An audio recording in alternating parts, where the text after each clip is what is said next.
I was elected the first transgender chairperson of the SAGE Advisory Council. And like as part of that, there's been this campaign to show that the elders are still here.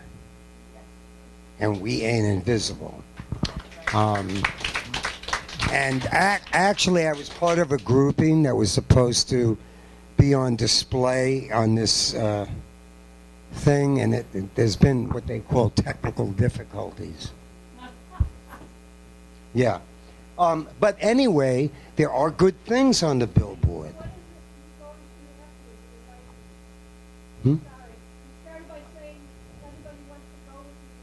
Yeah, well, I hadn't gotten to that. Oh, okay. This billboard is located at the corner of 43rd Street and Broadway on the west side. East side, yeah. And aside from the complications of the way the billboard was set up, it's not necessary to go into that. There are very good things about it. And I do believe that a lot of it is due to the politics expressed here, and especially the Reclaim Pride Coalition, that they have started to feel the heat. Needless to say, for instance, 82, 83, we were banned from the Pride March. 14 years after Stonewall. Did we accept the banning? No, not.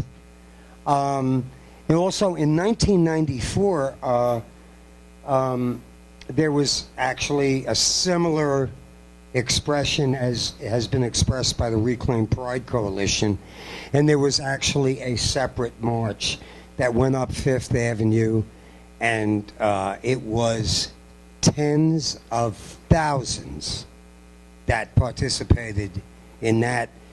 I don't want to call it a breakaway because it was still kind of pre-planned. So let me just say a few things, if I could. I started driving a taxi in 1972. I worked mostly Hell's Kitchen, West Village, Chelsea. When I didn't make enough money on the meter, I made it in the back seat as a sex worker, yes. Now, I didn't hang day to day with a lot of the leaders of STAR, but because we worked the same area of the city, we sometimes bailed each other out. Cops are coming around the corner, Marsha gets in the cab, and I maneuver out of there. Other girls too, Jack. I mean, I could mention a bunch of names. It's not necessary. So what I wanted to say in relation to that is, because I think it needs to be known, Marsha P. Johnson and Sylvia Rivera were some of the greatest revolutionaries on the face of the earth. They were a walking, talking revolution. Sometimes, as we all know, since Trump is elected and, you know, there's all this panic, especially the white panic, my common thing to tell them is, so what do you think it was like in 1965 when Sylvia and Marsha P. Johnson were hustling on 42nd Street at the ages of 14 and 15? You think about that? Marsha was one of the most selfless, generous people I ever met. She would stand on the corner of, like, say, Bedford and Christopher, or the Army and Navy store on the corner of Bleecker and Christopher. And although everybody knows about pay it no mind, the second most identified quote of Marsha P. Johnson, spare change for a starving queen. You know what Marsha did with most of that money? Never kept it. Gave it to the other kids who were trying to survive. And I'll just tell you this one thing, what Marsha was like. If you were walking down the street and Marsha saw you were hungry, and she had 2 slices of pizza, she might not give you one. She'd give you both of them. Sorry. I can't tell you how a lot of us feel when 2 things, this piece of garbage racist movie called Stonewall by Roland Emmerich, who had this white boy from where, Kentucky? How dare you make a piece of garbage like that? And I lost my train of thought. I apologize. I wanted to say that that will be rectified, but it is such a disgrace. The second thing, did anybody see the article in the New York Times 2 weeks ago? They made a comedic article about who threw the first stone. It's disgusting. And all these sort of hip celebrities. Well, it was, Brie Larson. It was Taylor Swift. Talk about trivializing the sacrifice of black and brown people who sacrificed their lives and their limbs. I remember Stormy Delaverre, who I worked with at the 220 Club, who told me, well, I was walking down Waverly Place, and as I turned the corner, I saw a big crowd, and this cop came towards me, and I clocked his ass. Bam!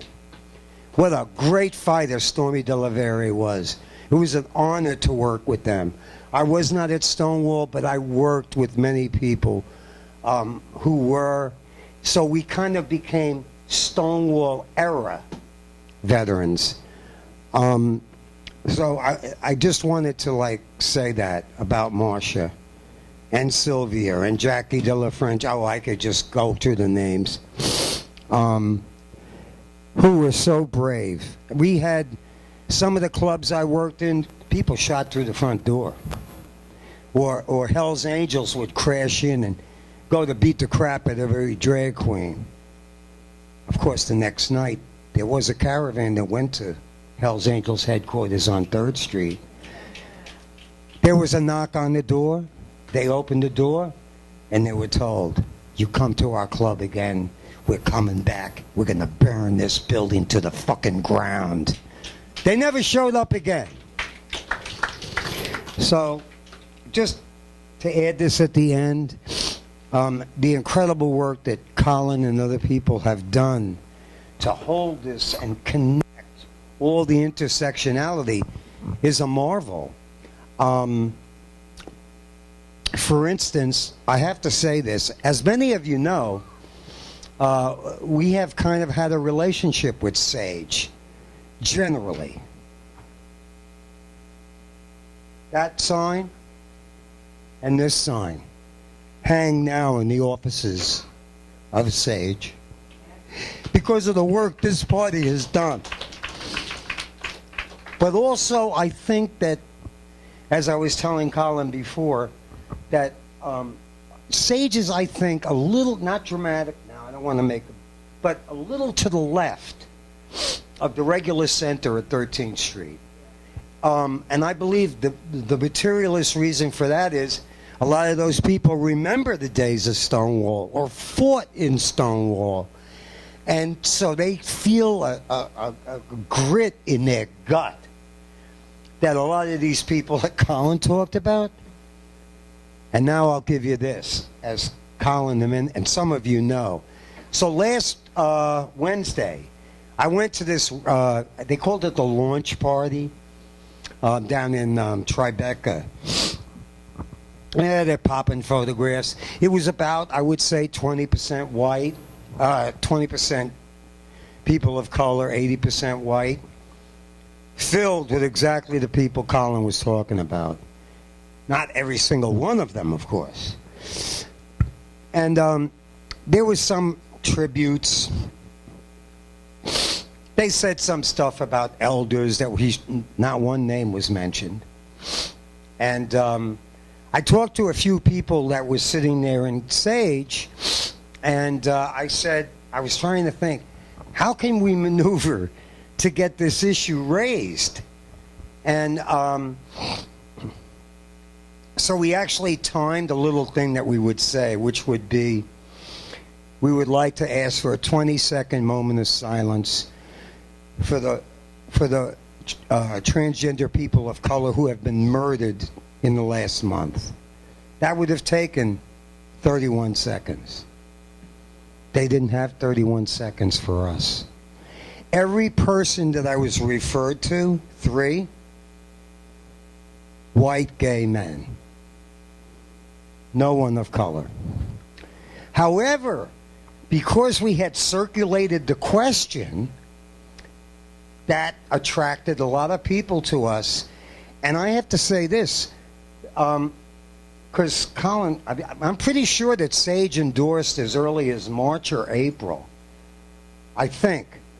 Yeah, it's been a while. But not the center, and except, when did they do it, Colin? They were something Sunday? Huh?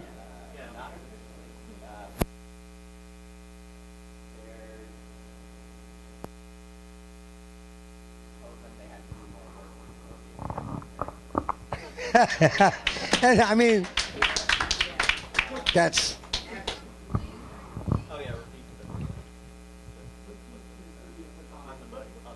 Oh, what Colin said was that basically they had to meet the standards, the revolutionary standards of Reclaim Pride Coalition.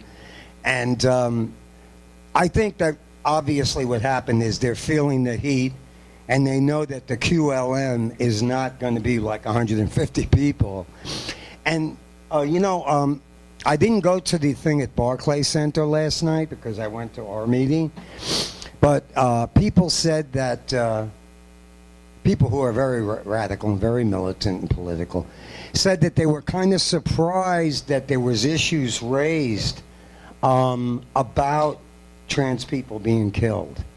And you know what I think? I think that's because of the existence of the Reclaim Pride Coalition, QLM, that has kind of forced them, for whatever reason, to adopt a lot of what had been said.